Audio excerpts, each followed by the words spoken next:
Oh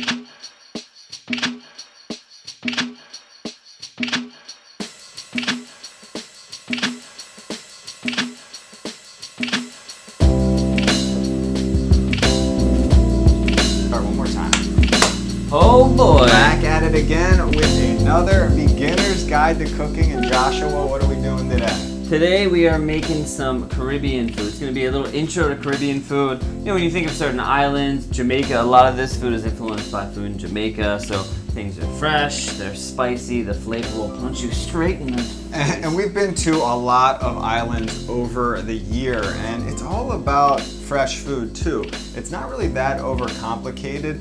It's about, like, you get a nice piece of fish, you grill that sucker up, some lime juice, whatever it is, it's really about letting the flavor speak. And it's one of my favorite types of cuisine because I just tend to feel great after. It's like rice, you feel good. beans, kind of like party. protein. It's like island, you're sipping on a cocktail, so we're going to whip up a cocktail with some Smirnoff vodka. But yeah, you're on the beach, you're sipping a cocktail, eating some freshness and some spice. You're feeling good, Bringing it back right now. I'm trying to feel good right now. So we are actually going to start off with probably the most, I would say the most popular Caribbean recipe there is, which is the jerk chicken. Jerk chicken, named after this guy. I'm just kidding. So what's cool about jerk chicken, so I used to think it was the marinade, but they say it's actually like in the way that they used to jerk the chicken on the grill. That's how they got the name. There's like some kind of jerk and pull thing. So we're going to pretend like we know what we're talking about and show you how to do that later.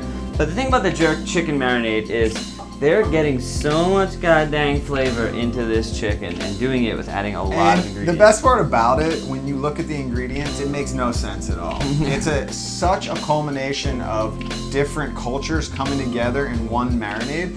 And you're putting in, like, right here, we've got, you see this, these are a lot of the spices going in. We've got garlic, thyme, nutmeg, allspice, Scotch bonnet, which is the most popular Caribbean. It's like a habanero. It's one of the hottest. They actually call it, in my store, they call them Jamaican peppers, but Scotch bonnet is the name. Very popular Caribbean habanero pepper. works. We've got ginger. So a lot of ingredients that you don't necessarily see coming together all the time, but for some reason, when that thing is grilled up, every time I make it, I'm like, I think this is the best marinade I've ever had. I think what's amazing about it, I was reading a lot of different recipes and they were like 6 Scotch bonnets. I was like, well, I think we'll use 2. This is one of the hottest peppers in the world. Are you gonna go seeds? I'm gonna go straight in, full. Oh boy! So we're just gonna blow our minds off. Are you serious? Yeah, just. Are you serious? Do you know, like, the level of these things? Oh, I'm well aware. They said 6 whole Scotch bonnets. Yeah, but that doesn't mean. So here's the thing about Scotch bonnets: the actual flavor is amazing, but when you get the seeds, so the heat comes from the seeds and the heat comes from the membrane in the inside.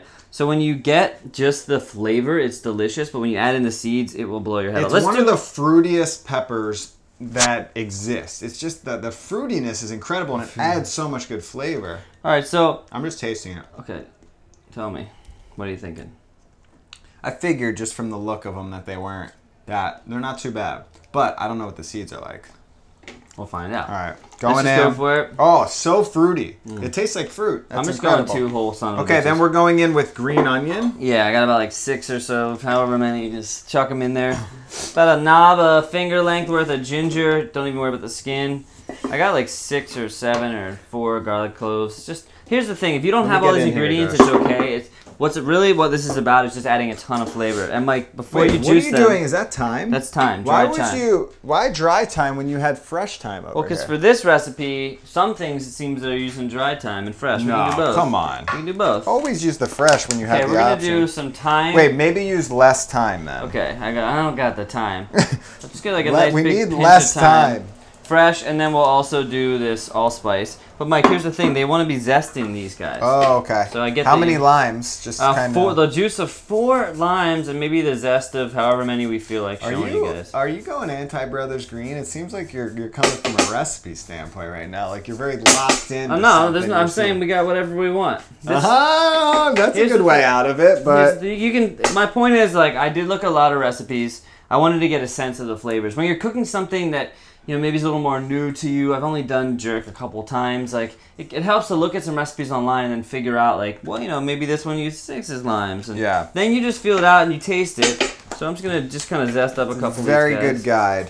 All right, and then I'll just start juicing them in. But keyword here is freaking flavor. It's like, what's the point of not using the zest? If you're gonna use the lime, you know? Yeah, why not? It's just extra oily goodness. The only point is when you cut them in half and then I'm screwed because zesting one of these. I get that. I get that. It's like what the? Well, you don't need all of the zest, right? Well, when you are zesting, if you've never zested before, you don't want to go too deep into the white because it gets very bitter. But the outside of the lime has a ton of freaking flavor, and I'm sure if you've ever watched a cooking show, you know that. But I don't know. Some people don't know these things. Like, what do you? Into the whole lime.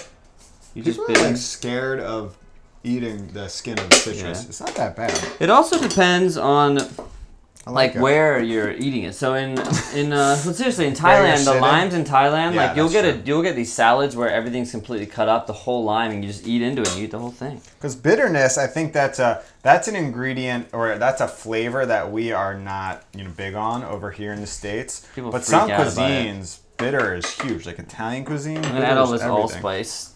I'm gonna add all the spice. Allspice, they call it allspice because it smells like all the spices, although I think someone just made that But it's an allspice berry. That's a very popular Caribbean spice. Should do bay leaf. Wait, do I have allspice berries? Did you look for those? I don't know if you have. You got bay leaf? I do have bay leaf. We're throwing a whole bay leaf in there? No, so what's interesting, what they say to do, if you do have allspice berries, if not, no big deal. Sorry, I don't. Okay, so what they say to do... Lime on the cut. Oh, you're so do not throw that in there. Here's a bay leaf. Well, what we're going to do instead is I need a bunch of them. Oh, maybe these bay, like, you're going to soak them? Soak them, and then when you actually go to grill, you put the bay leaves on the coal, and it smokes the chicken. Love that. So you do allspice berries, typically. And, go for them all. Yeah, so let's do a couple more. So you do allspice berries and bay leaves, and you just soak them for an hour or so, and then you grill up. And that's why sometimes you read a recipe. Yeah, I mean, you gotta have a basic... Okay, then we're also going in a very important ingredient is brown sugar. Brown sugar, a lot of marinades, you just need that. Give me like sweetness. a lot. That's when you're bringing in like the barbecue sauce flavor. So you're bringing in all these different cultures, which is so nice. How much? That's good. That's good. It's cool to be doing these. Soy? Like what? Soy, where are these flavors coming from? It's just like everything. I think because a lot of islands, they have a lot of the fresh stuff on the island, but then they're importing things. So there's kind of this really interesting blend of life and flavors going on. But it's also, it's an island, so it's like a cultural hub from ships coming from all different directions. So we'll use a bunch of salt. That feels pretty good. Okay. Remember, this is a marinade, and we're the top? Right here. We gotta get pepper. Pepper, pepper, pepper. You suck at cooking. All right, so we are going to blend this up. All right, that's plenty. That is plenty. How do we? How do you turn this thing? Move it to the middle. Oh. Okay. Wow. Yeah, looking good, looking good. Oh Lord! Oh, we forgot one thing, Mike. Did you add oil? No. We forgot one thing. We need some olive oil. That's gonna help just grill it up nice. A little more. Oh, I can smell that just freaking. Be careful when you smell this. It will grow some hair on your chin. I'm telling you, every time, I just get so excited because you've never tasted anything like this. That's gonna be spicy. You just crush yourself. You know what? The spice is perfect. Those habaneros weren't deadly. Scotch bonnet. Scotch bonnet. Ooh. Love it. Okay, so we've got our marinade right here. Delicious. Try that out. I'm telling you, you will be blown away. And what we got was some chickens right there. So this is actually, you got the leg and the thigh, which is a nice, you can use a whole chicken and cut it in half. That's what I wanted. We went one step below that. But I like having those full pieces that you can grill up real nice. Okay, you pour that and I will... And we could probably save some of that. Oh, we can save some for basting. Oh, interesting. Good idea. Yeah. So is this like the Rasta sauce? We're going to be making a Rasta sauce. Is this anything like it, or is it nothing totally like nothing it? like it? Oh, Jesus. Okay, so typically you would want to marinate this for as long as humanly possible. I would say like an overnight kind of marinade. But we're gonna we'll probably end up doing this like 4 hours because we're gonna head out on the grill and show you guys how to do the. Yeah, this is the type of food that you just kind of need to grill it. You know, I was talking to Josh, how are we gonna do this video? And we decided we're gonna film it inside, but then we're gonna head out to the park and just grill up these babies. Head on yonder. This marinade, it needs the fresh smoke on there. All right, so now that we got the chicken kind of ready to go. Speaking of another grilled item, one of my favorites, and come on, this is Caribbean cooking. This is Beginner's Guide. We need some fish in there. We actually did an entire video on grilling fish. What was that called? Beginner's Guide to Grilling Fish, I think. What's it? Beginner's Guide to Grilling Fish is exactly what it was called. What we have right here is a red snapper, one of the most popular Caribbean fish. But there are so many different types of fish that they grill up. This is just a popular imported one that we can get over in the States. And there's just a few things I want to do to prepare this to grill, because we're gonna have a sauce that goes on this thing, so we want to keep it very basic, just delicious grilled fish. Show me. What I'm gonna do first, I do want to pat it dry.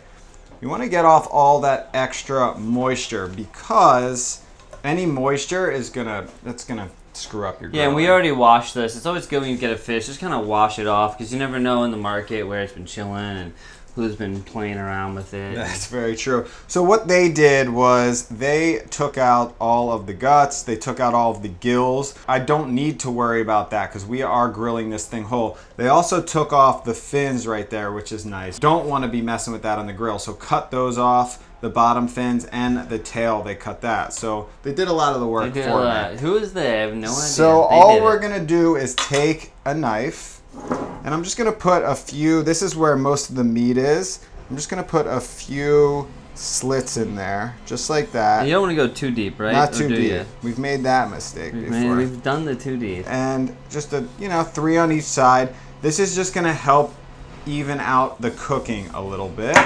And then the last thing, I'm gonna put it in here, and we're just gonna salt it. You can like heavy salt.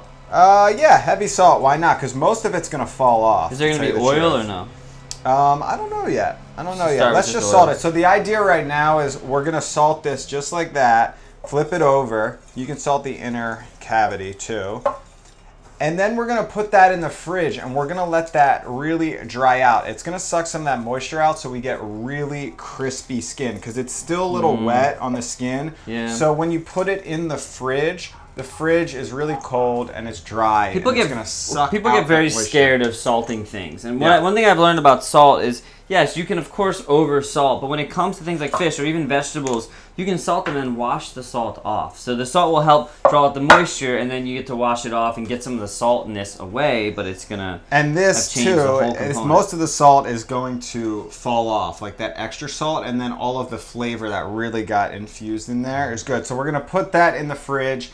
Give that a few hours in there. You'll see it's gonna be nice and tacky and a lot drier than it is right now.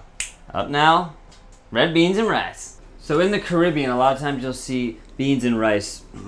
They have this thing called red beans and rice. I actually haven't tried it yet, but I've seen enough recipes. I feel confident that I can share something with you guys that's simple, unique, glorious, delicious. And I like that because it's 2 things in one dish, because I didn't really feel like making beans and rice are so integral in Caribbean cuisine.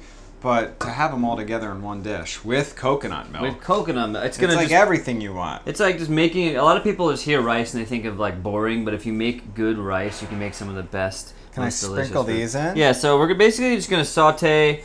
I got like a half of an onion or something, let's just do the quick way. That's a lot of time. That's just we got just enough. Okay, well, Mike thinks there's too much. We got too much time on our hands, so time, you can go hang out over there. Goodbye. So the idea is that you saute this. Is this like the quick style of doing it? Yeah, I mean, you don't have to. You could just throw everything in and not even saute it and just go right away. But I just want to give these guys a little bit of brownish, because why not? In the world between sauteed onions and not sauteed onions, especially because you get a little bit of that infused thyme oil flavor. And that's the thing, you probably see garlic and onions a lot, but adding thyme is such a unique flavor. It's weird talking about thyme as though it's an ingredient and not thyme. Like, all right, you want to add some thyme to that, like add about 5 minutes, I'd say, of thyme. gonna add about 5 minutes. So you added a little bit of oil. Do you want to go in with the rice? Oh, that's man. one of my favorite things to saute like the rice too. Yeah. Is the rice washed? I don't even know. No, it's not. Okay. So this is long grain rice. You can use whatever rice you got, but long grain specific to the islands.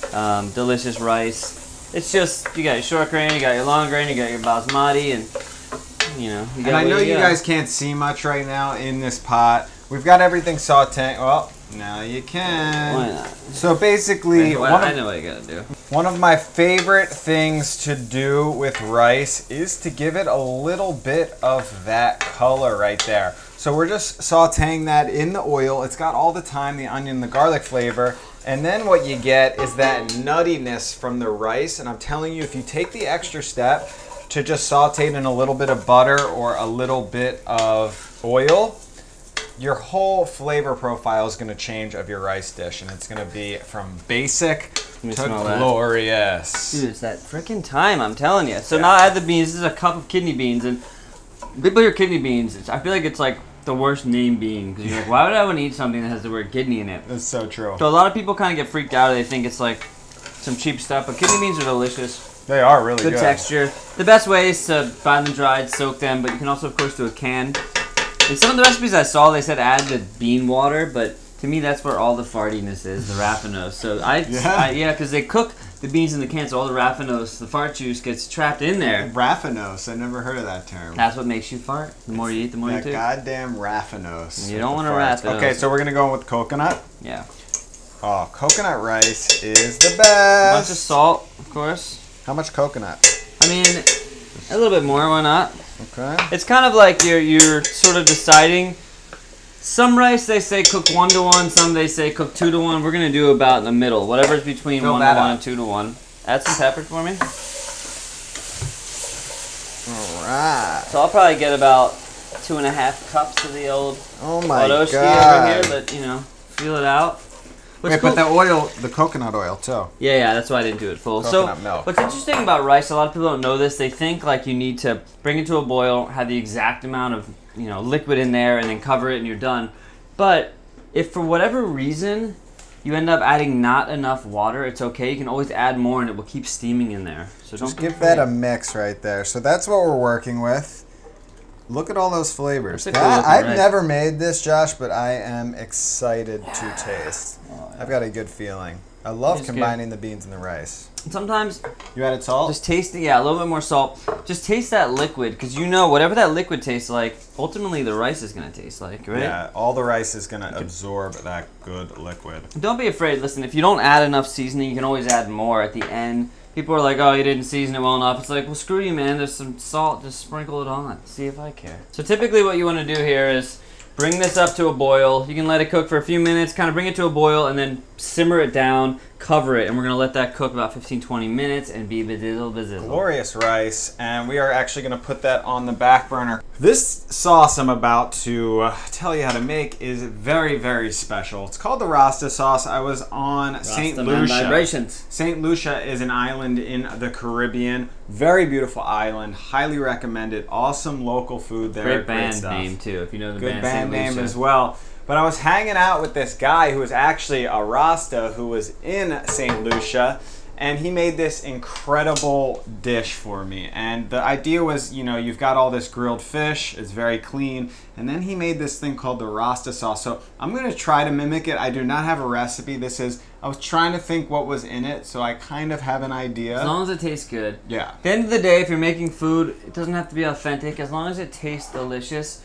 So if you're trying to get something authentic and it's not turning out right, it's okay. Just focus on making it delicious. So the first thing we're gonna add in here is just a hefty amount of coconut oil, okay? So it's so coconut. you take the coconut oil, which has incredible flavor, but we're gonna add a lot more flavor. So will you chop those up? Like really fine? Yeah, let's chop them fine. So what I'm gonna do is, I think I put a zester somewhere around here. Josh. I think you did or you didn't. It's over there.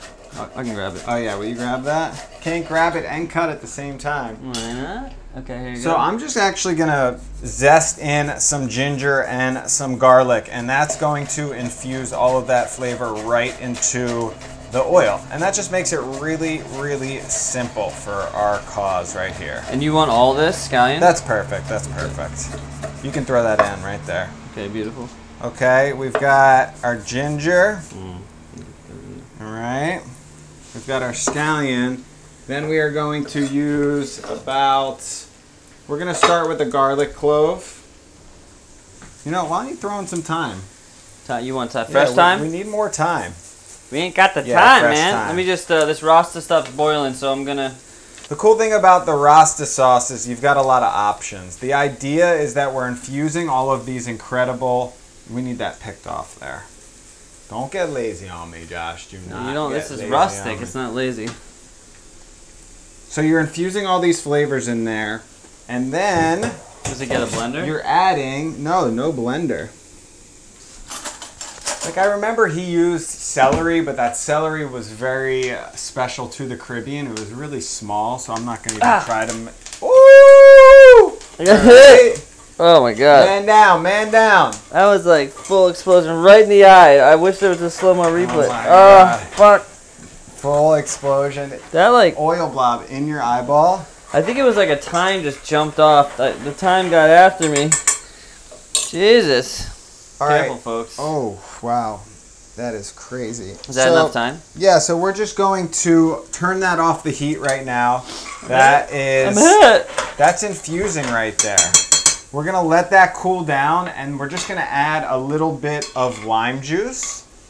And that is all you need. So you've got this incredible infused coconut oil with the zestiness of the lime. We'll also add a little bit of salt. When you said Rasta sauce, I was thinking totally, I assume like spicy, crazy. No, exactly. And this is just going to be an awesome topping for the fish that we can pour right over. And for our last two dishes, we're going to be making this one thing called Callaloo, I believe. I don't know if I pronounced that right, but it's sort of, it's like kale or chard cooked down with tomatoes and deliciousness, and then just some fried plantains. Which if you don't know fried plantains, a special drink. Oh yeah, we got a drink too.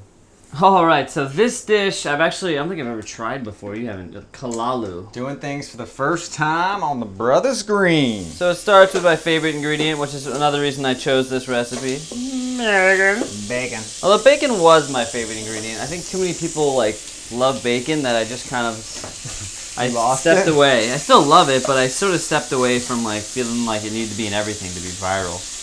Too much of that viral baconness. Yeah, that's true. Bacon. Too much of viral anything, it gets pretty boring after a while. Yeah, and bacon. How many times do you see bacon on some It's not the egg bacon's fault though. cheeseburger? Bacon didn't want to be viral. It just happened to be so Yeah, delicious. that's so true. So basically, what this dish is, you fry up some bacon, then you add in, garlic, onions, scotch bonnet, some tomatoes, and then Callaloo is apparently a type of kale, and we don't have that kale, so I'm using like a regular kale plus collard greens. And so I think somehow that's gonna maybe mix it. I'm sorry, I'm just thinking about the bacon, and it's like I'm remembering when bacon as a food went viral, not on the internet, but every single dish at a restaurant, just you see bacon in it. The biggest trends I remember: the bacon trend, the Chipotle trend. That one arguably upset me the most. All of a sudden, everyone had a Chipotle aioli or a Chipotle crema on every goddamn menu. It's all Guy Fieri's fault. Guy Fieri is... Blame it on the Fieri. What's the deal with bacon? So this right here is a collard green. And if you get collard greens or you get kale or something, basically you kind of take it at the bottom and you go like that. This one I had already mostly done, but I'll show you with the collard. Go like that, boom. And any stem that's left over is good to eat. This stem is pretty rough. You could juice this. You can do stuff with it, but it's pretty bitter and pretty rough. So I think I just realized something. Why they have? Let's let this cook for a little longer. But why they have dishes with these more hardy greens? The temperature, the climate in the Caribbean islands is so intense. There's two seasons. It's rainy and it's dry. But it's always pretty warm there. And warm temperatures, it's tough to grow a lot of those lighter lettuces that we're used to on the East Coast. So I think the hardier ones, that's probably that collard that you were talking about. is very specific to Callaloo the kale. Caribbean, yeah. That makes a lot of sense. It can handle the heat. Yeah, and it's nice. Like, it's cool to see these recipes having a cool blend of stuff. Like, really sticking to probably the roots of what the things are there, like the Scotch bonnets, but then also adding some other stuff.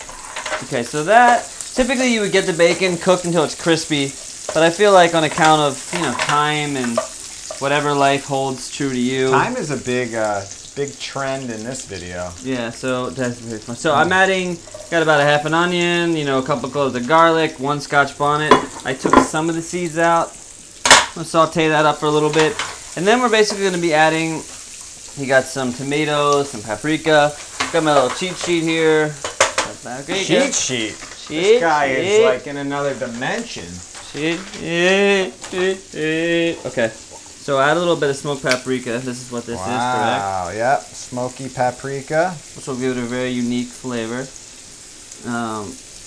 Yes, I like that. It feels like a good amount. I feel it. Wow, this is a nice base for anything right now.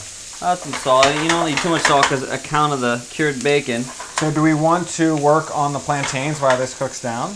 I think what we do is, I feel like at this stage, we're just going to go for it. Because it's basically, there is a cooking down element, but I feel like we should get everything in there first. There's a cooking down element. So I have fresh thyme here, and you can unstem it, but what the hell? For something like this, it doesn't matter. You're going to get just as much flavor. Unstimulation. Unstimulation. It looks beautiful like that, too. This battery is near dead. Oh, boy. It looks all good. All right, so we got that going. I'm going to add tomatoes going. They're going to have lots of the juice. Just that alone would probably be amazing. Yeah. Now, for the kale, I'm just going to kind of rip all this kale and collards up, very rough. Good luck getting that in this pan. Good luck, good luck. The tomatoes now have released a lot of juice. They've released the juices. Okay. This is very similar to a lot of Indian tomato sauces that I make. Ooh, that smells freaking good. The paprika is unexpected in there. Give it a little taste of that. So here's the thing about bacon. I'm talking about viral list of bacon. Everyone associates bacon with crispy, which of course bacon's great, but I've boiled bacon in water before. It's delicious. Yeah, I like it like this. It's chewy, it's delicious. So sometimes it's fun with bacon. Cook it crispy, but also cook it not crispy too. You want to go right in? Go right in. All right. So that's basically, we're going with that.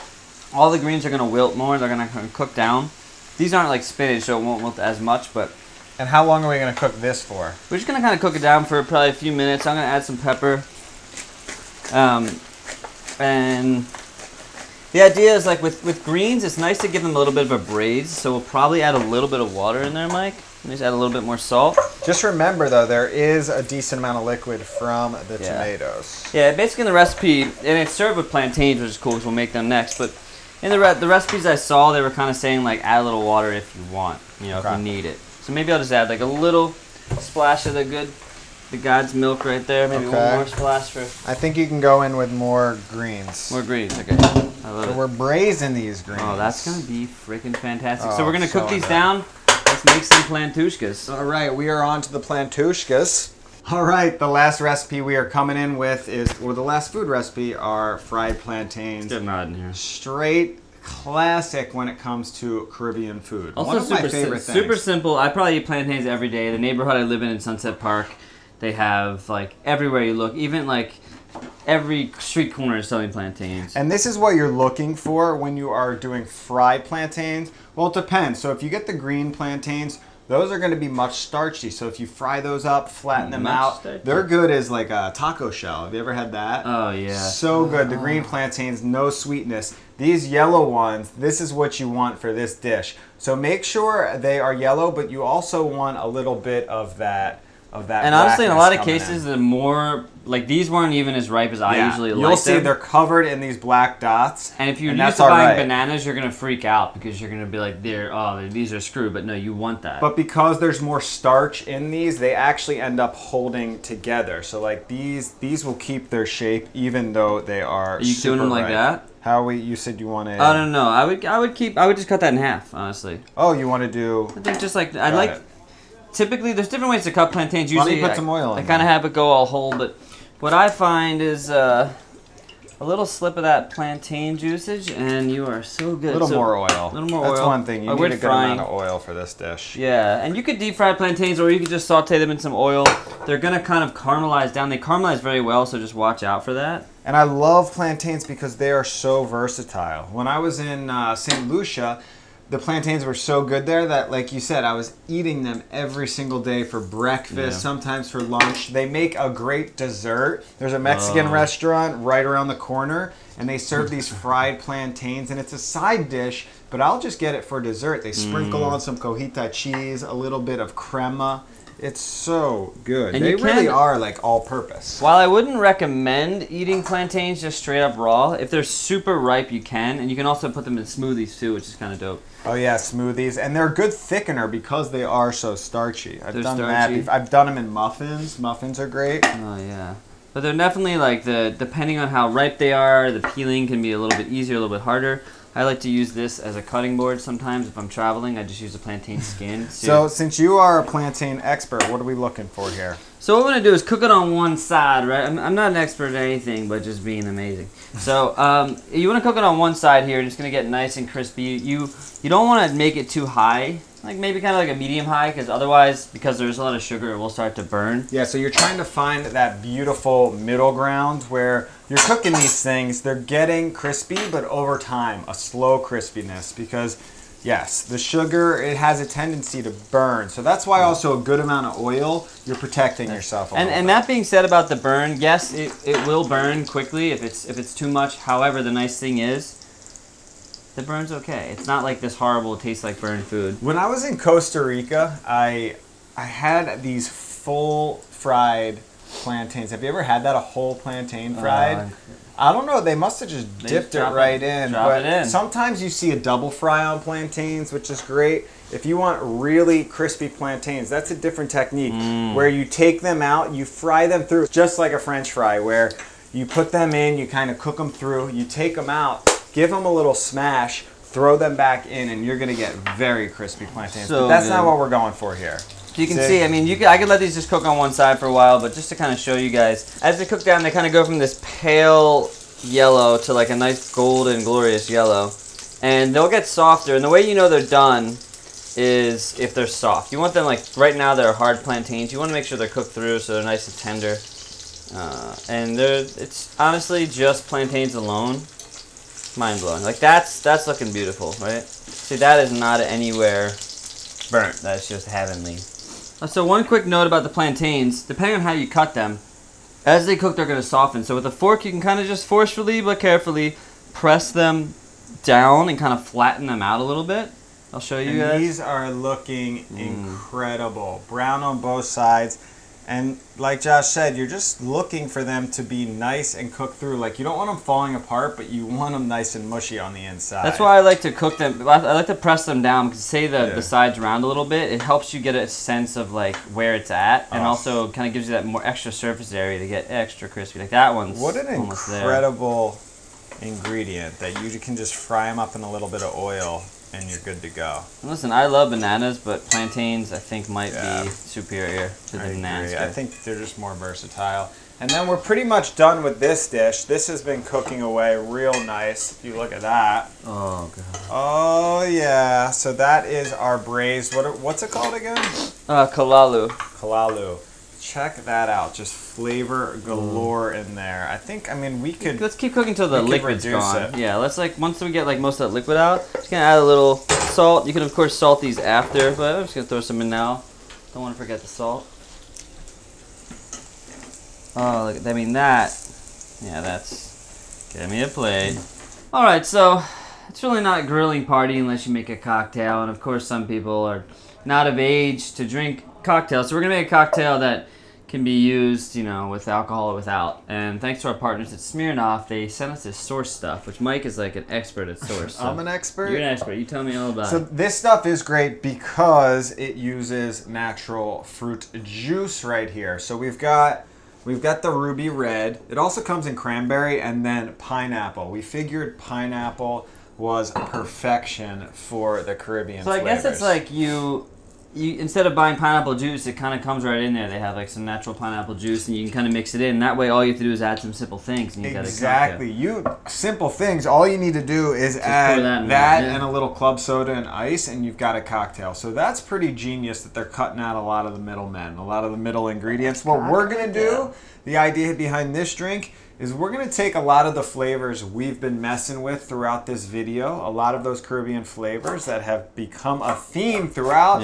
and we're going to add them to this drink. So Josh is slicing up just a little bit of ginger, and it seems like, you know, if you've watched our videos before, we do simple drinks, but they have so much flavor and they're very unique. Okay, so we're gonna add a little bit of thyme, which you've seen in plenty of these recipes. Plenty of thyme, guys. Plenty of thyme. And then the last ingredient, I think we'll just throw in a few lime wedges. Because we're gonna. The thing about throwing in the whole lime is that when you muddle it, you get all of the oil from the zest and all of the extra flavor. You get some really intense lime flavor. And we're not using like sugar, right? Because we got the pineapple juice, sugar. Yeah, I don't think we need any sugar. We need some ice though. Oh, that smells, wow, that smells great. Oh, pineapple. Pineapple is freaking amazing. You know what would be amazing in here too is some pineapple chunks or like some frozen pineapple. That would be nice. I'm going to add, I'm going to add just a little extra lime.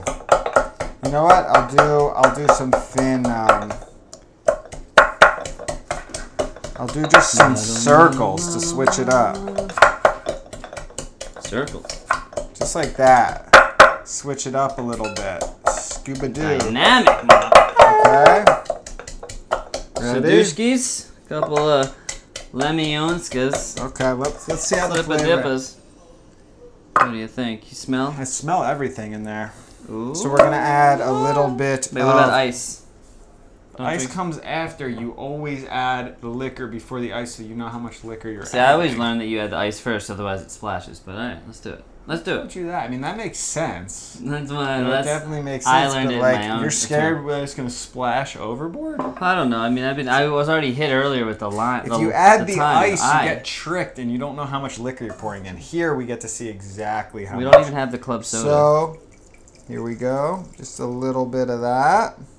So now you add the ice, then you add the club soda, because the club soda, you're just sort of trying to top it off. And drink making is very similar to cooking. You know, you're adding things at different stages. You're mashing them, you're cutting them, and then you're tasting. And with the taste comes the understanding of what you're doing. So and if you want balance is so important. Yeah. So that comes in the taste. I think that is the most important part about drink making that people don't really think about, balancing out all those flavors. They're sour, they're sweet, sometimes they're spicy. Well, I also think the best way to do it is to look at what ingredients you have. So if you're making a meal, goodness, that looks really cool. What's cool is like just look at when you're cooking a meal. The smell is incredible. Look around at the ingredients that you have and figure out how you can make a drink with it. That's exactly what we did. Love that. Wow. We just hit jackpot with that. I thought I would want to add some more lime, but that's good. If you're just tasting the thyme a little bit, you're like, wait a minute, I need to try that again. Drink responsibly, but drink deliciously too. So good right there. All right, so we have the meat marinated. We have the fish that's drying out in the fridge.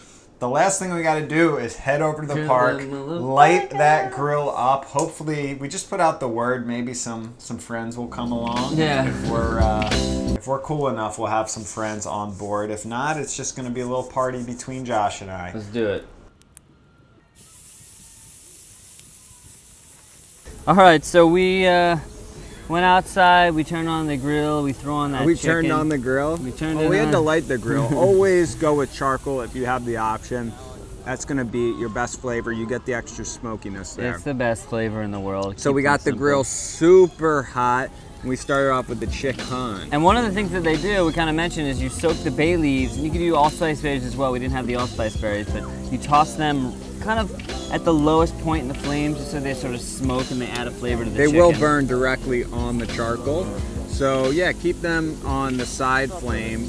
Keep them on the side charcoal, but they added a lot of nice aromas. Yeah, and we kept on basting. Not really basting, just adding sauce. I need to just... Yeah.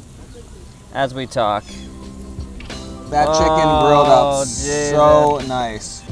Something about jerk chicken on the grill. When you're in Jamaica, they serve jerk chicken everywhere. Like every random dude on the street is just making jerk chicken. Some damn bird's trying to eat our rice over there. I didn't know chicken could do that. For the fish, this is totally optional, but I had this nice little grill grate to kind of keep the fish nice and sealed up in there. So I put that in there, and remember, since we salted it, there was a lot of extra moisture. So what I did was I patted some of that off just to make sure it was a nice, dry surface. Threw that on about a medium-high, ripping fire, and we sprayed that with oil just for extra crispiness. Just cooked it on each side, flipped it a few times until you have, let's see. Mike hit that with the Rasta sauce too at the end. Oh, you're right. I had to top it with the Rasta sauce. Oh, geez. Otherwise, it's just fish. Oh my God.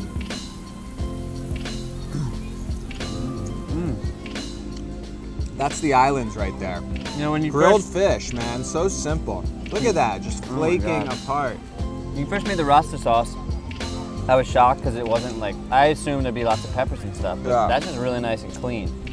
It's coconut clean. oil. Because grilled fish is so clean, you know? That's what I love about Caribbean food, just grilling up some fresh fish. You just caught it. We hope you guys enjoyed this video. We hope you made it to the end because this is the best part.